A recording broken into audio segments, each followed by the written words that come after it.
Midway mark of Louisiana's high school football season, fresh off a bye-heavy weekend on the college side for Louisiana programs to start October. And so a lot of action really heating up now as we get into October. High school playoffs fast approaching. This is Louisiana versus All Y'all's Recruit Dat Boot. I'm Jarrett Roser. He's Sam Spiegelman. And we thought as good a time as any to maybe do almost a little bit of a progress report on kind of where we are with the way some things have gone so far, particularly from the high school side and recruiting side. Looking at some of the teams that have been exceptional so far this season, some of the teams that have maybe exceeded some expectations, some teams that have gotten off to a little bit of slower start, but we feel confident can bounce back, as well as some of the prospects that are off to great starts this season. And so we'll get into that in a second from a little bit of a draft format to kind of organize some of this and put some framework to it. But I guess just overall, Sam, I always like to start kind of asking you how you're doing, and again, we're halfway through the high school football regular season at least, and we're hitting that kind of weird spot where there's not a ton of huge recruiting news developments, and I'm kind of mixed between still enjoying these big games, but in that kind of like, man, we've been doing this for a month and a half now, but it's not quite playoffs, and we're in kind of the grind of it all. How are things on your end? Man, things are looking up. Oh, I would say, I have recency bias. Things are looking up.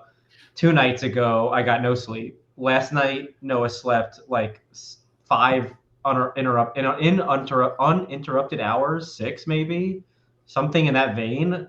And like from 9:30 to 11:30, I'm just chomping away on the computer. I'm thinking I'm thinking I'm not even a dad anymore because it's so quiet in this house. The dog's not even making a sound, like the dogs are fast asleep. Noah's fast asleep. And with that being said, that could signal I'm like a month away from being back on the field. I'm going to have more energy these state championships than the last 10 combined. Yeah, I think we'll have some recruiting news picking up, especially should things go pretty interesting this weekend for LSU in particular. But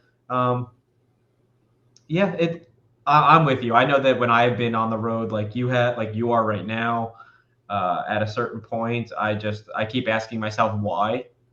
Is often a question, but I know that you're going to be fine. The best is all ahead of us. These games are all fun because we're getting gauges on these players, on these teams. But these games don't even mean anything just yet, man. We're not even in the playoffs. I feel like John Gruden. I'm going to start my own John Gruden TikTok account, just talking about life, football, and the meaning of these playoff games coming up. So let's dive in.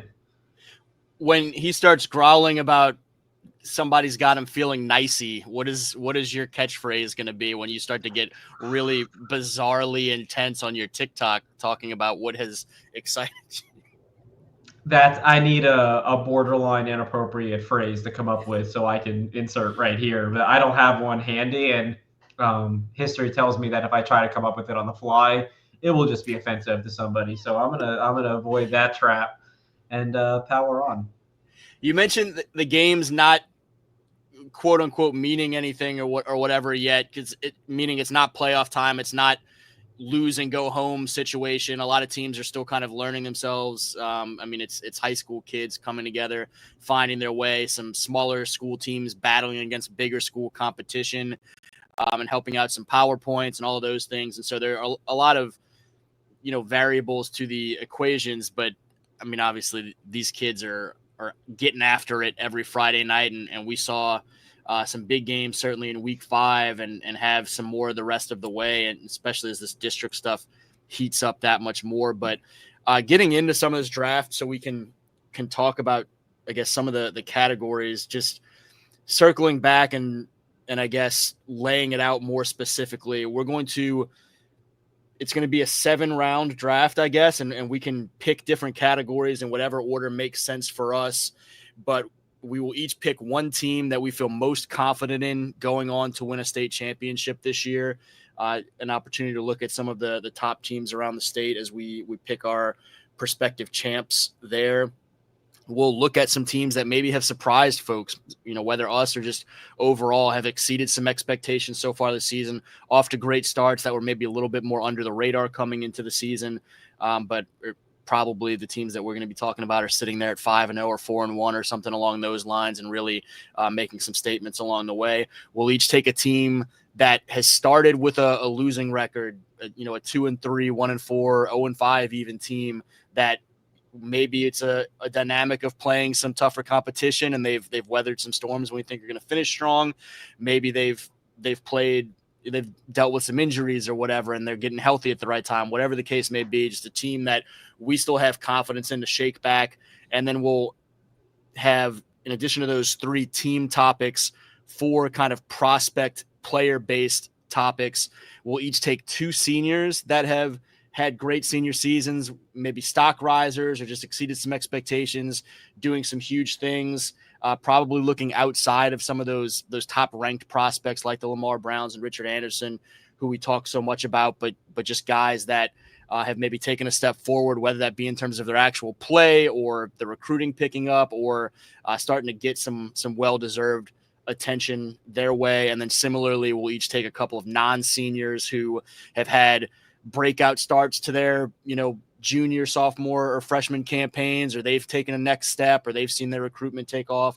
And so leaving some things a little bit vague and open-ended to provide some flexibility there, and looking forward to some of these teams and guys that we'll have a chance to talk about here with all these topics. And Sam, if you have anything else to add, by all means do. And if not, I'll leave the floor to you to kind of kick us off. We'll go kind of snake round with it, I guess, but let you have the first go at it.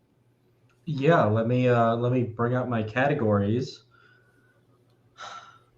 I think we just a transition.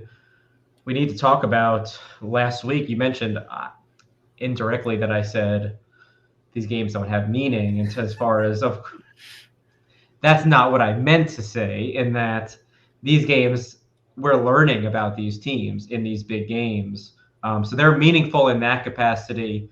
But if you lose one of these big games, I'm not ready to rule you out. And we're going to obviously circle back to a lot of that later. I see Jared trying to throw me into the bus, but really this is an opportunity to lift up those Car Cougars who I think just passed their most difficult test yet. Obviously, playing in the Catholic League week in and week out is no easy cupcake. It's quite the contrary.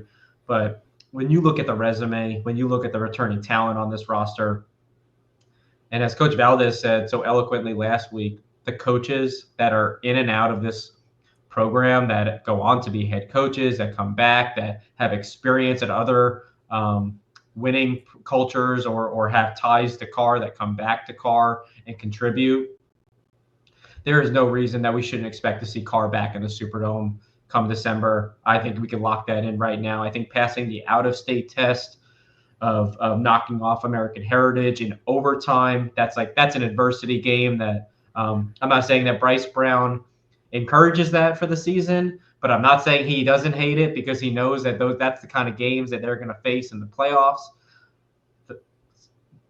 Though they haven't since a certain New Iberia Westgate team back in the day, or Neville before that. It's been a while since Carr faced adversity. But these seniors now have been through it, and I think beating Aug in that kind of matchup, I think Aug, and like I said, there's no easy games in the Catholic League, but Aug is no joke. That's the next highest ranked team in the LSWA coming out of the Catholic League, and Carr looked like they had their hand. So what team do I expect to see is playing for a state title? Come on, give me the team. Give me the boys from Algiers. Yeah, this is a team that has not lost. And can I actually put money on this? Is there a way for me to actually do that? Because I would be interested in that. This a team that has not lost since the 2023 playoffs, and I think one example to kind of put it into some context as well, a top 5 matchup last Friday that against Aug that we talked about last week, and such a high profile matchup. And when I started looking this weekend at what were the statement wins, like we always do on Louisiana versus all the statement wins of the weekend, and asked a couple of coaches, because I thought week 5 was the toughest calls I had to make so far this season. And I always like to kind of pick some brains on each week, but especially when it gets tight, I try to involve as many coaches as possible and bounce some ideas and get some rankings and tally some votes. And one of the coaches said there are no statement wins for Carr at this point, that's just the best team and everybody knows they're the best team. And so the only way you get a statement win is if you can beat Carr, because the expectation is they're going to go out and win. And I think when you were able to beat a team like St. Aug, who I come out of that game still viewing as one of the top few teams in the state, and that the attitude is that's what you're supposed to do, and we're not really surprised or impressed by it because that's just the expectation. I think that says an awful lot about where you are in terms of a consistency of program with, as we continue to talk about the talent and the coaching that goes into making sure that those talented kids are consistent every week as teenagers. 100%. It's there's a lot of talented teams out there in Louisiana in particular that don't make the playoffs or don't reach the max potential of their season like the Carr Cougars do. The Carr Cougars just happen this particular year to have an absurd plethora of talent on both sides of the ball, particularly the defense, which you already know, Jared. You know there's two ways to win a football game, and it's running the damn football and it's playing stellar defense. And I'll be staying that all the way into December. Get it on Josh's Video Vault, sponsored by Dizzy's Cafe, which should potentially sponsor this show if they want to make some more money. But I'll say you run the damn football and you play defense, and Carr does that as second to none. The biggest thing with them that I do want to say is Division I select from the Catholic League on through the playoffs is a gauntlet, and it's tough. And so as much as we all view Carr as the top team, there are no easy walks to a state championship in Division I. And so we'll watch how it all plays out and the level of consistency that has to be there to be the one that comes out on top of that thing in December. But continuing on with this, I'll start with one of the non-senior kind of breakout seasons, and it's not going to surprise you where I go, up to Ruston with Dalen Powell, the sophomore running back who we went into this season. I had high expectations for him, and then he comes out of the gate with a 4-touchdown performance against Acadiana right off the bat in week 1 and has continued to just have a great season for the Bearcats, one of the other top teams in 5A over there on the non-select side. But he's someone that, to me, early on, and I don't have midway stats on him so far, but they played that Acadiana game. They played Cabot from up in Arkansas, and they've played 3 straight Texas schools.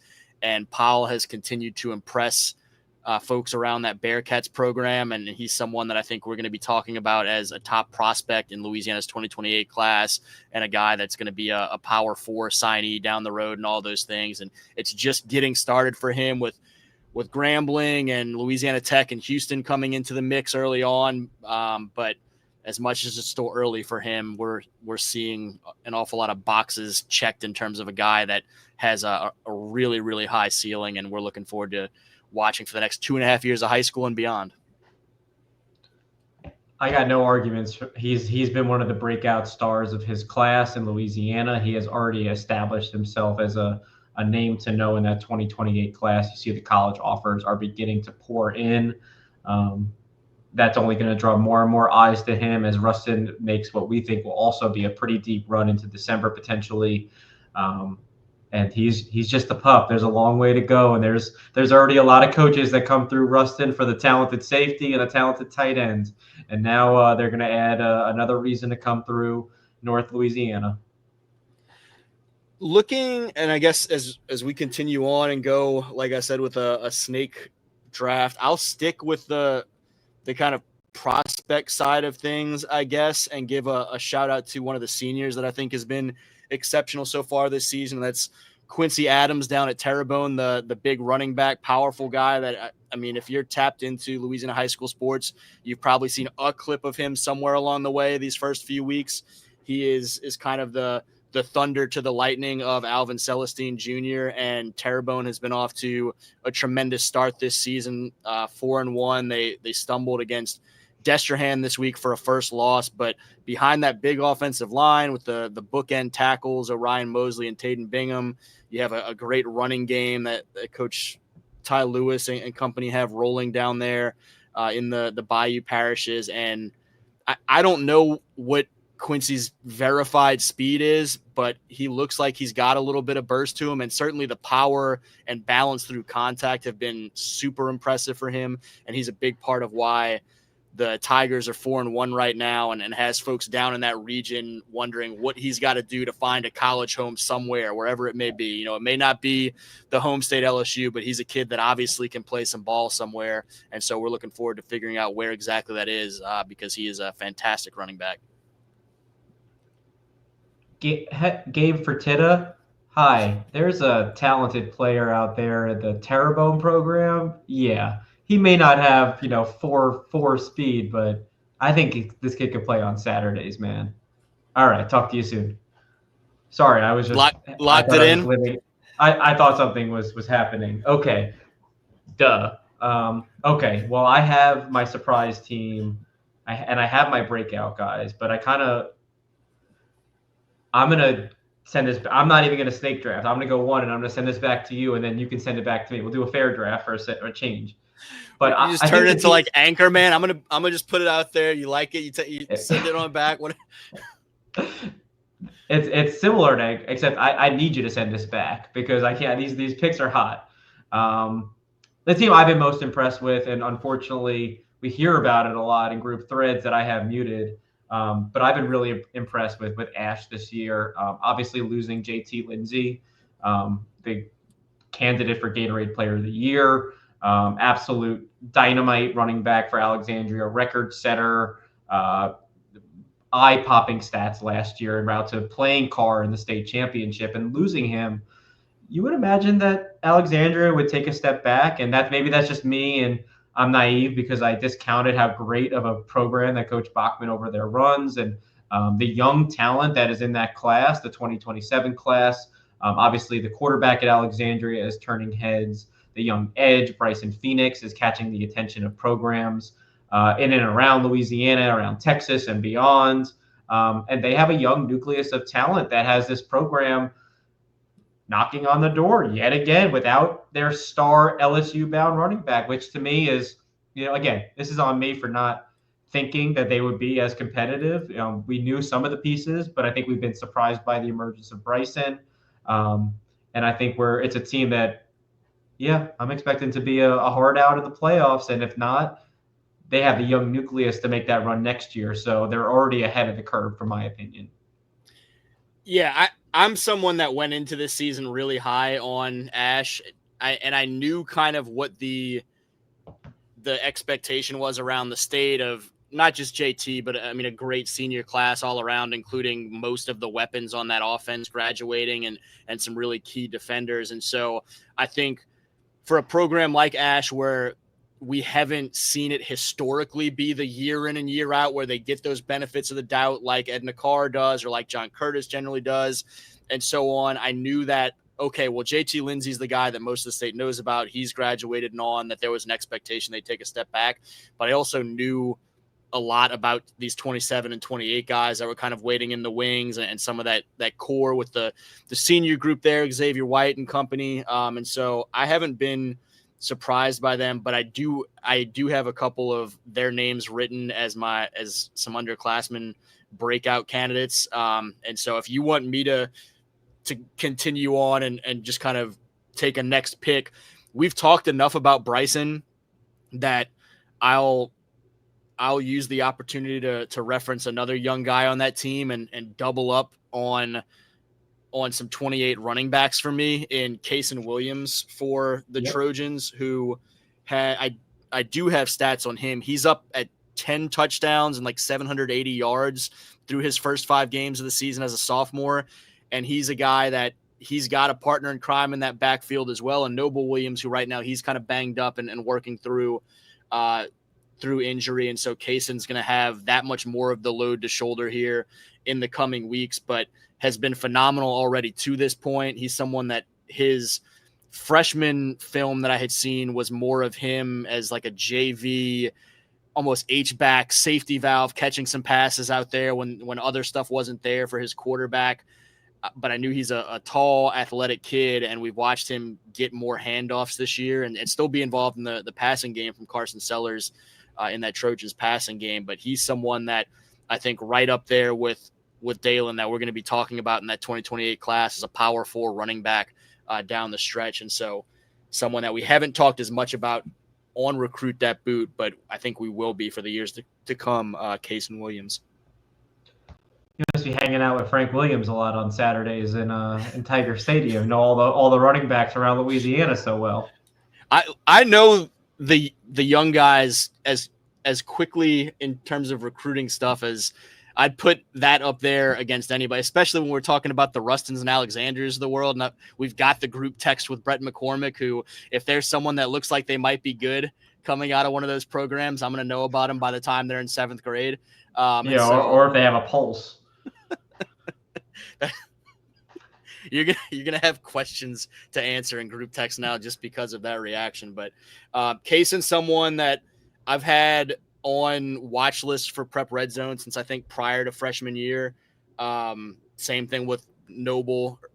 Actually, Noble for sure going into freshman year. Kason, I think right on the heels of freshman year last winter. But all these guys, and actually I didn't know about Dalen from Brett, so I'm sure he knew about him, but I had to get that info elsewhere and piece that together. Some source. So I don't know. Am I going to now? No, I'm back up, and I'm going to go back to back because mine are interlocked. I'm going to do my breakout senior and my breakout junior. My breakout senior, I don't know if we can call it much of a breakout, but Trez Davis out of West Monroe, the Tulane commit. Maybe I was just late to the party on him, but he has been absolutely spectacular for West Monroe. He was last year, and I think he has just cranked it up again. I thought that we were going to talk about the USC commit out of Opelousas a little bit more this season, but it's Trey Davis, who has been absolutely exceptional after the catch. I love how he's built.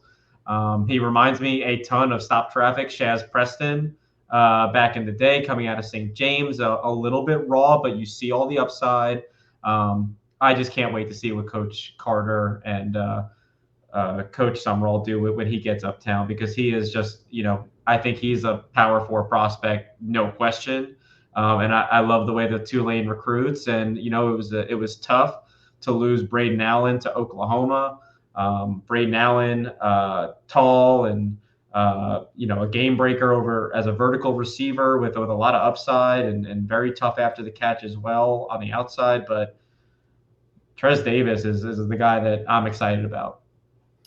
Yeah, I don't know that you were that late to the party on Trez compared to, most of us. I was aware of Trez, didn't realize he was putting together 1,000-yard junior season until that junior season was in the books, and that says quite a lot for a West Monroe wide receiver, obviously. But it really seemed like it was the heels of that junior season where we and a lot of the college coaches at the same time were realizing, holy cow, this kid's up there doing some really big things for that program. And you mentioned the Shaz comparison. Similar to Shaz, he's got a little bit of a dog in him, in terms of his willingness at that receiver position to play physically, to block out on the perimeter, to go make catches through some contact and be the guy that if things get physical out on the perimeter, he's going to win most of those and be more than comfortable battling some handsy DBs. And so, yeah, I like that a lot as someone that folks probably still aren't talking quite enough about, but we think will once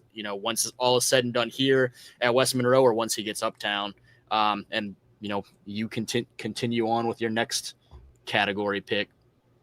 So that's my senior. I'm super torn with my juniors because one, I don't think technically breakout would even be fair. I'll tell you the runner-up. I was going to go with the Easton Royal. I said it before we started taping. He's just been absolutely incredible as a junior for Brother Martin, which would have been another team I would have said. I was a little bit surprised, but then should you be surprised when you have the number 1 or number 2 receiver in the country and you were just chucking it up to him nonstop? So, yeah, I guess I am a little surprised that Coach Bonise is doing that, and I dig it. I really do.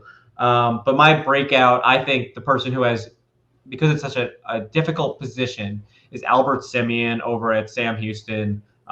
We knew that Albert had all the tools and the techniques to be an exceptional high-level Power 4 offensive lineman. LSU was very early to the party, and now you look at the schools recruiting him, like LSU, A&M, Nebraska is going up to Notre Dame this weekend. They don't mess around in South Bend when it comes to offensive linemen. Albert, in his junior season, playing left tackle, has been absolutely incredible, blocking in space, reaching second-level blocks, finishing blocks.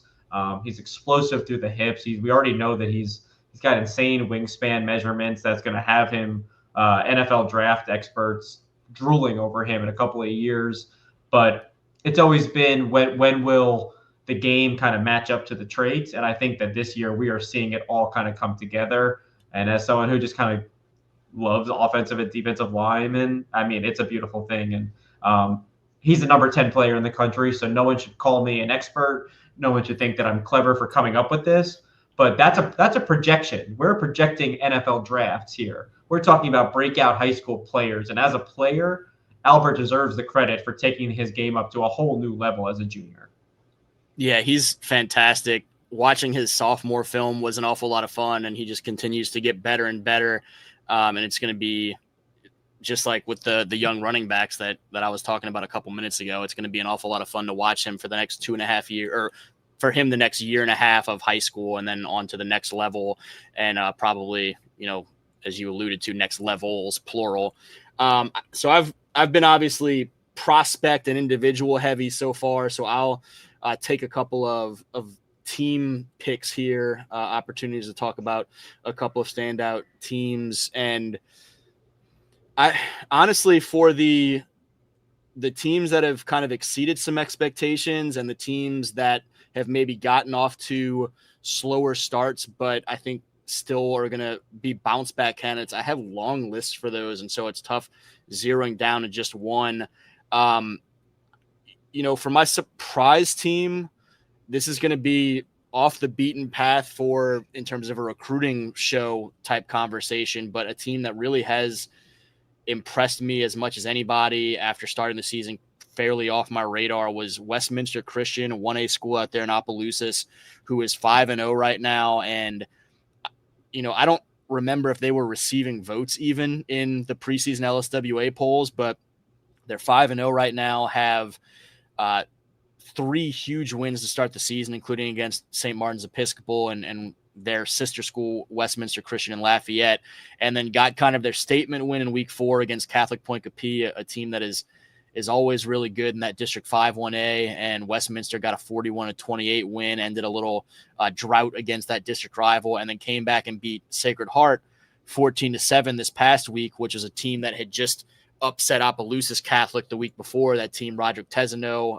that you alluded to earlier, the USC commit, that folks in that area look at as a really explosive 1A team, and Sacred Heart came away with a 3-0 win, and then turn around the next week and Westminster Christian gets a win and improves to 5-0. And so in a loaded District 5 1A with a lot of really good 1A teams, a team that was relatively under the radar, if not entirely under the radar going into the season, Westminster Christian and Opelousas has been off to a hell of a start at 5-0.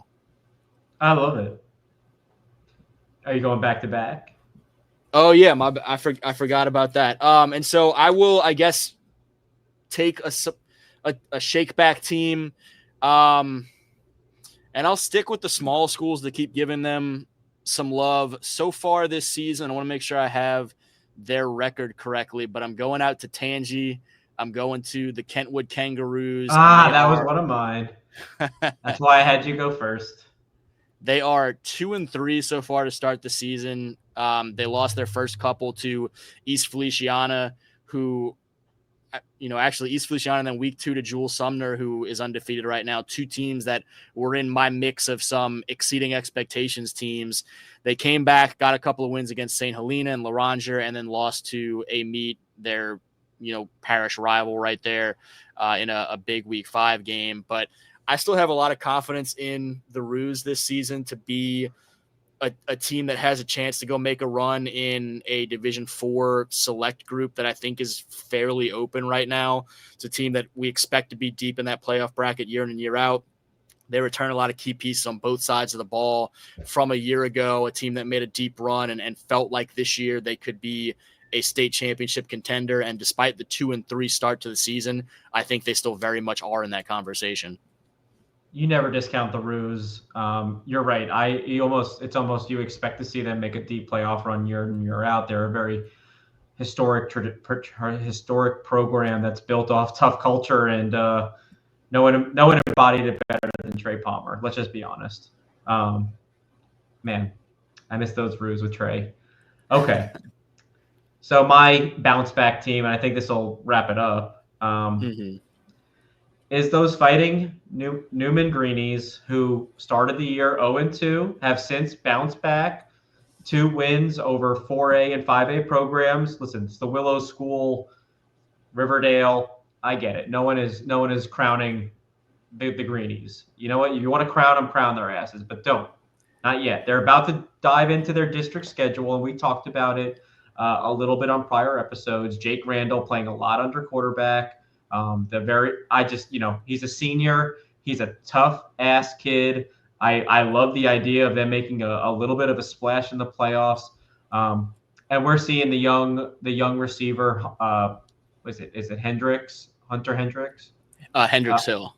Hendricks Hill, excuse me. Hendricks Hill, who we know is cousins with the Osberries. We're seeing him start to break loose and kind of come into his own in this offense. Seeing a lot of plays from him as they start district play. If they can come up with a rhythm to be creative on offense, I think that they're a good, well-rounded team that they're going to be a tough out in the playoffs, and it's going to set the tone for what the Greenies are building uptown for years to come.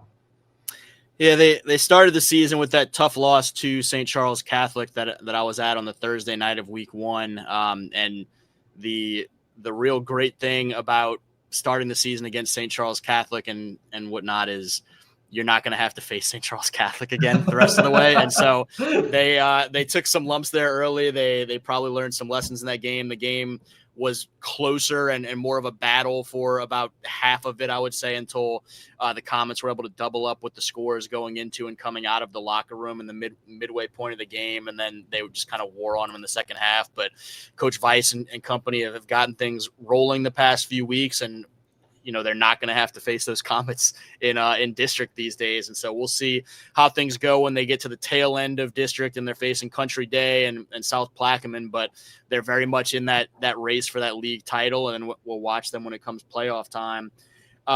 So I have my confidence in a champion pick left and one of my 2 seniors, and then you'll have a senior and underclassman left to wrap it up. And my confidence in a champion, I'll go the flip side of you taking the D1 select pick in Edna Carr, and I'll go a D4 non-select in Haynesville, who has been in the Dome the last couple of years, knocking at that door, trying to get back on top of the title podium and holding the big trophy and all those things.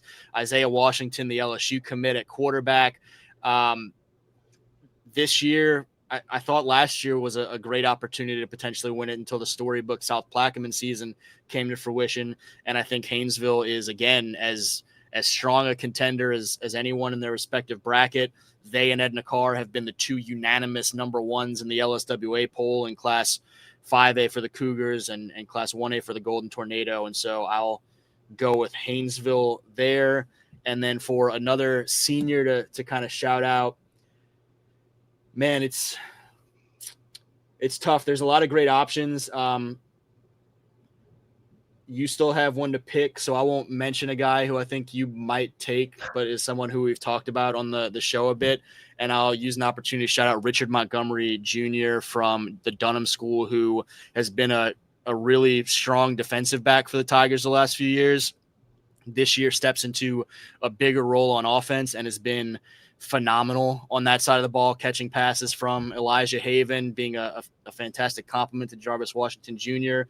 The game that I was at a couple weeks ago against Ascension Catholic, Richard was in the end zone over and over and over again, showing his explosiveness down the field, his toughness catching some passes through some contact, taking a pop in the end zone and hanging on as he comes down for a score. And so he's someone that I think we've talked about on here in the past a little bit, but not a ton, and someone that we both like as a Division I football player somewhere. Just waiting to see where exactly that is.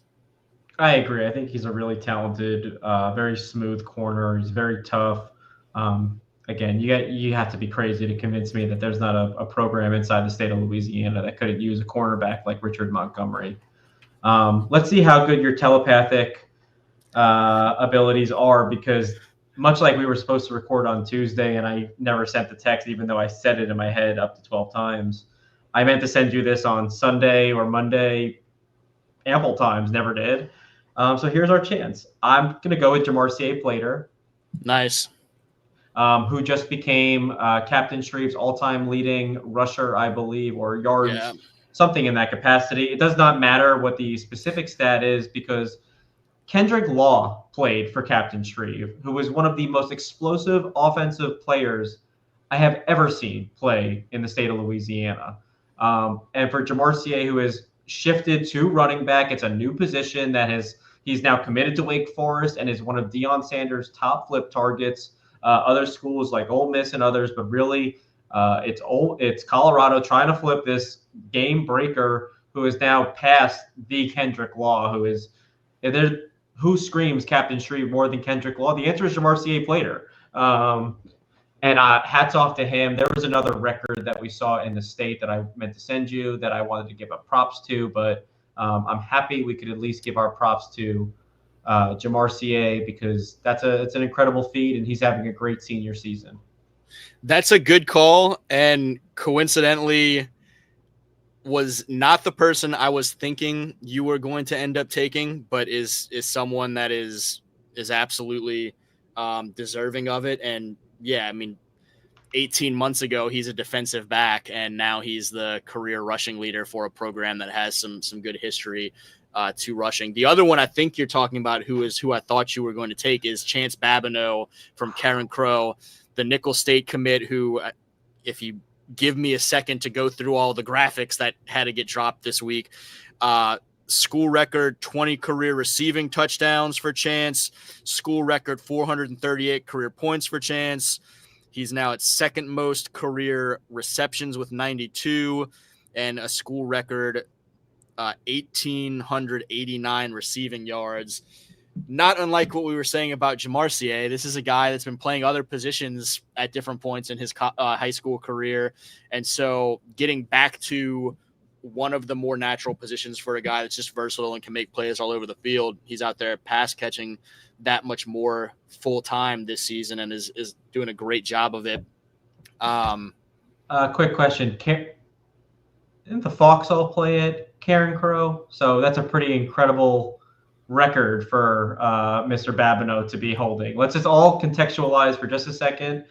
Dad brain is truly in effect, but these are alma maters of Kevin Falk. Okay, so good for you, Chance.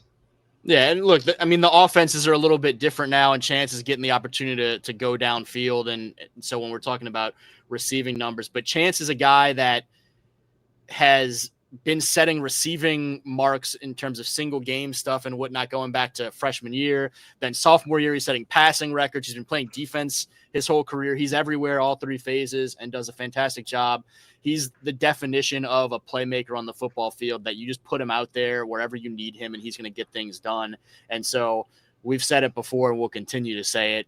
Nicholls State currently getting an absolute steal in the Karen Crow Star, but that's, yeah. Let you wrap it up with one more non-senior that you want to shout out. Yeah, well, I kind of hinted at it because I didn't realize that I would have two options, but Easton Royal has been absolutely brilliant this season. He is the driving force of that Brother Martin offense that has been incredibly explosive and high octane. Brother Martin has had incredible pass catchers in the past. Jeremy Singleton, we've talked about on the show. The Irv Smith. No one has been in the same capacity as Easton Royal. And what I love about Easton, obviously, he was tremendous last season, but I think all the hype has been on him and a lot of the pressure has also been on him. Everyone knows where Easton Royal is lined up on each and every play, and no one has been able to keep pace with him. He is so electric. He is so dynamic. I don't want to compare him to Tyreek Hill, but I am going to compare him to Tyreek Hill. And I love, more than anything, this is why I love high school football. Some of the videos that our boy K Dot has had in New Orleans covering him, or taking the Brother Martin flag. I love that pride. He knows that Carr and Og and Rummel and Holy Cross all await him in the Catholic League, and he is not afraid. I'm so excited when they play, in the playoffs and in these high octane matchups. He's been up to it every single week and living up to the hype.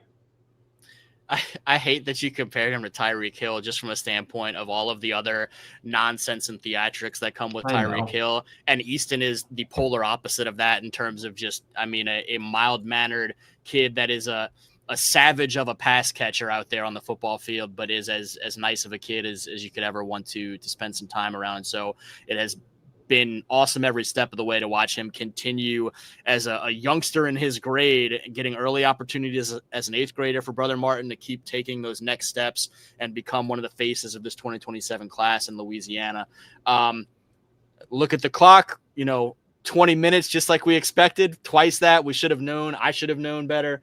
But any opportunity that we get to talk about some of these great teams and great young players around the state, we're always going to go longer than anticipated because we get so excited to have the opportunity to spotlight all of them. But with all that being said, kind of wrap it up there and look forward to talking some more next week and in the coming weeks as the playoffs get closer and closer here the back half of the season. So as always, he's Sam Spiegelman.